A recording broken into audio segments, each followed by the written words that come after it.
What's good with it, Black Goose TV family? It's your boy Fluence with the double salute. You already know what it is, man. If y'all come up in here, please hit the like button below, hit the subscribe button. Most importantly, hit the subscribe button. A lot of y'all be watching this, y'all don't be subscribed to the channel, and it doesn't make any sense. So please, the new stress that I'm going to be putting out there when it comes to these videos is not the comments anymore. It's the subscribe button. Y'all don't be subscribing, y'all just be watching. I'm fine with that. I enjoy it, and I appreciate y'all watching. But please hit the subscribe button, be part of the family, man. Feel all the love. No reason to, hold that joint back. So with that being said, like the video, subscribe to the channel, comment on this joint, notification gang as always, so you know whenever Fluence Boxing's fit to drop something for y'all. But let's go ahead and get into this video, man. We got some boxing news we finna talk about, and it's all centered around the young and rising prospect Shakur Stevenson. Now, I love this particular news coming from Stevenson, okay? And this is coming straight from the horse's mouth, and I love that, okay? We've already known, or we've already been aware that Shakur Stevenson, of course, always had plans to move up at some point. Now, we were trying to decide when it comes to us as a boxing community, us being very excited when it comes around the 130, 135, 140 division, about these young, hot, rising prospects. And when will we possibly see these guys face each other? Or when will we possibly see, these guys in the same vicinity as each other, where we can really start speculating about some of these big fights? And who are these young prospects I'm talking about? There's a millions of them. You know what I'm saying? Okay, I'm maybe over exaggerating a little bit, but kind of like the key guys, obviously we know Gervonta Davis, Devin Haney, Teofimo Lopez, George Kambosos, Shakur Stevenson is now being added. And, we can mix in 130, 135, 140. That's why I put in Teofimo Lopez. You got Stephen Colbert out there still. Frank Martin's a new up and coming riser at 135. So you have all these different guys that, Rolly Romero, someone even throw in there. You have all these young guys that you want to see. Issa Cruz is someone people would throw in there as well. Ryan Garcia obviously is there. So we have all these young and up and coming talented fighters, hovering between the 130, 135, 140 division. We still got Josh Taylor out there. He hasn't officially moved up to 147. So there's just a lot of people, or a lot of young prospects, or some prospects that are just entering their primes that we would love to see them face each other. Regis Prograis is another guy, because I think Regis Prograis can do a 135 if he wanted to, but he prefers to be at 140. But there's a lot of guys out there where I would love to see them get in the ring with each other in the future. You know what I'm saying? When the big fights are necessary. Like right now, they're still building up. Their careers are still young in the game. Maybe some are a little bit older than others. Like Gervonta Davis is a little bit older than others I named. He's 27. Regis Prograis, he's 29, 30. Josh Taylor's 30. But obviously Devin Haney, Teofimo, Stephen Colbert, Frank Martin, Shakur Stevenson, these guys are all 25 and under. So we have a lot of young talent that we would love to see when it comes to all these different divisions, 130, 135, 140, where hopefully at some point they fight each other. Because when it talks about, we all know when it comes to boxing and we talk about those smaller divisions, it's different than moving up from light heavyweight to cruiserweight, or cruiserweight to heavyweight. The 5 pounds is a big difference when it comes to the bigger guys, right? When it comes to the smaller guys, 5 pounds isn't that much of a difference. We can kind of interswap, interchange, etc. So, and we've seen that from Gervonta in his last 4 years, he's fought at 140, 135, and 130. So we've seen, obviously, that is easily the case when it comes to that. Look at Gamboa, etc. So anyways, to make a long story short, I love it that we're seeing such a young crop of talent in a division, or in divisions where, we can possibly see them all fight each other if boxing doesn't screw us over, right? And sometimes it is boxing and sometimes it's the fighters. But the first thing we need to look at is if the fighters want the fights. And I love that I'm seeing Shakur Stevenson basically say, I want these fights. And he's already, alluded to this before. Beforehand, he's already said that he would love to move up to 135. He plans to move up to 135. He wants to challenge the best of the best. But he also put out there yo, look, I am at 130 right now, and it would benefit for me if I decide I want to go for it to get undisputed, because there's still some very good fighters at 130, and I definitely agree with them.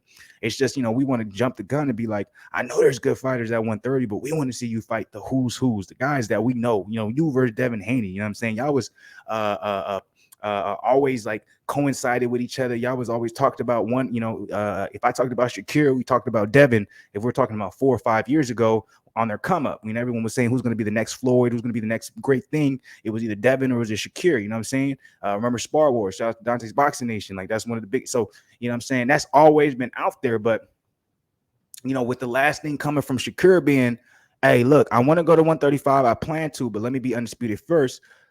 Maybe for some that was discouraging. For me, I thought that was a smart move. I was like, make history at the weight class you're in right now, because that would only further your legacy once you move up and you beat some notable names. It doesn't make any sense to you. Obviously, you won the belts. You won 3 of the 4 belts at 135. It doesn't make sense for you to just drop all those and move up to 135 if you have the opportunity to be undisputed at 130 and then move up. Like, obviously, that's going to go, it's going to look a lot better in your career in the long run. But I think the problem right now is the possibility of making a unified fight at 135.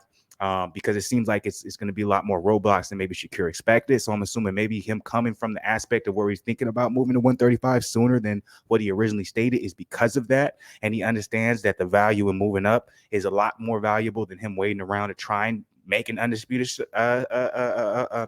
make an undisputed fight happen. Either way it goes, I don't know the specifics. We're going to go right to the horse's mouth, or in other words, or in the better terms, right to the boxer's mouth, pause, and we're going to see what he specifically had to say, and let's see if that coincides, or at least correlates, or at least supports anything that I was saying on my side of the game, because some of the things I was saying was definitely speculation, but based off of what I've seen and from what I watched, what I've researched, I definitely think Shakur Stevenson he's kind of sitting back and he's waiting to see if he can get undisputed. If it seems like that's going to be something that's going to be very hard to make, I think his team is going to push for him to go ahead and move up to 135, because there's so many options at 135 when it comes to money, legacy, and et cetera, et cetera. So let's go ahead and get into this article right here. Salute to everybody, man. Salute to the BlakGooseTV family. Once again, hit the like button, subscribe to the channel, show some love. You know what I'm saying? Your boy really needs it. This family really needs it. This channel really needs it, man. Support, support, support. Get us in the algorithm. So he ends up going on. I'm going to go ahead and highlight it so you guys don't feel like you guys are lost. It's like we're Devin Haney, always one weight class apart. If I'm real, and you guys remember this too, Shakur Stevenson is actually a year older than Devin Haney. So Devin Haney obviously is a naturally bigger guy than Shakur Stevenson, because he's naturally fighting at a weight class above him. So remember that. It's like we're Devin Haney, always a weight class apart. If I'm real with you, I'll probably be going up to 135 real soon. When I hear real soon, that translates to me as, if I don't get the undisputed fight by the end of this year, I'm looking to make a move up to 135 by next year.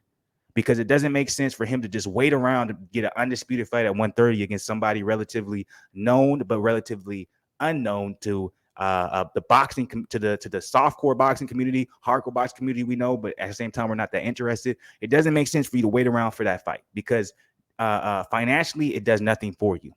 Legacy wise, in the future it will do something for you, but you waiting around that fight may end up having you miss a potential fight with one of these current superstars at 135, where you can basically take all their popularity by beating them. So I'm going up to 135 in the near future. I'm letting you know, if he's still there, I'm definitely ready to rock. Knowing him, he's probably going to be moving up to 140 in the near future. And the question is too, man, it's very interesting how everyone's gunning for Devin Haney. And it makes sense because he's undisputed currently, but there's so many other names out there at the 135 division that you can definitely go to. But obviously Devin Haney, he has all the belts, so it makes sense. So let's move on.